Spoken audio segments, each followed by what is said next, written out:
on in the series of sustainability, and today's lesson is called Listen Up.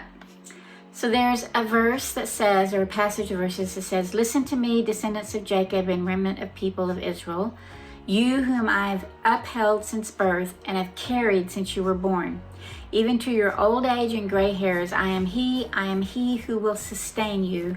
I have made you and will carry you. I will sustain you and I will rescue you.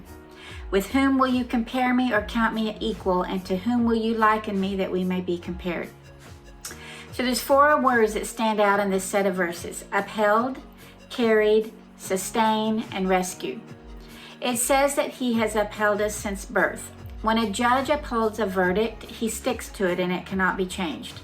A synonym for upheld might be to champion. I love the idea that when we were born, there was this verdict of grace and love from God who gave us breath, and he is our champion from the time we take our first breath. To uphold is to also keep us from sinking. So imagine with me, a baby is born and God's hand scoops underneath him to hold him. What a better way to begin life.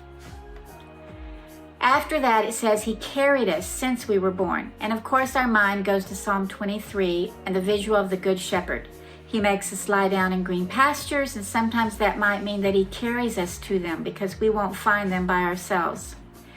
He restores our souls, often in his loving arms right next to his chest. And Psalm 28 is a prayer that the Lord blesses us and keeps us and carries us forever.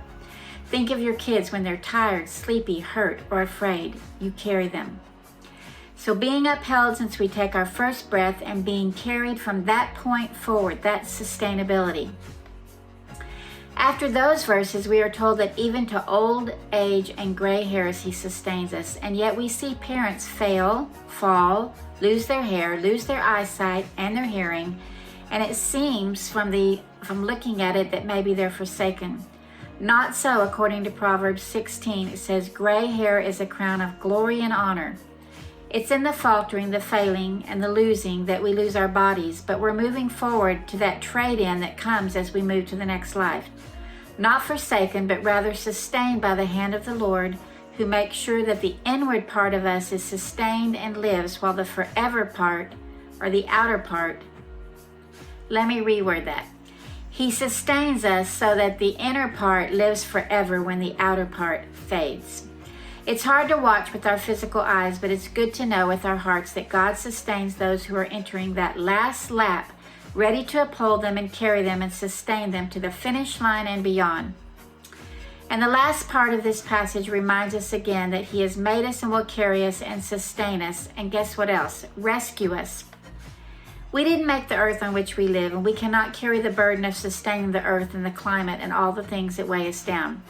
And while we try our best to offer our kids a sustainable future, our best efforts will not be enough. And there will be times when we all need a rescue. From what?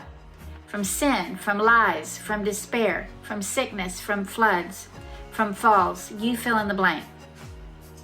God says he will rescue us. Have you ever been rescued? I watch on the news how canoes and boats and kayaks arrive at flooded homes to carry out and rescue those inside from flooding waters. I've seen helicopters lower rescue teams to extract people from the water who are about to drown, and sometimes we ourselves rescue a dog that has been left without a home. Verse 5 says there's no equal to the one who upholds, carries, sustains, and rescues, and if we ever needed a Savior that does all four of those things, we need him now.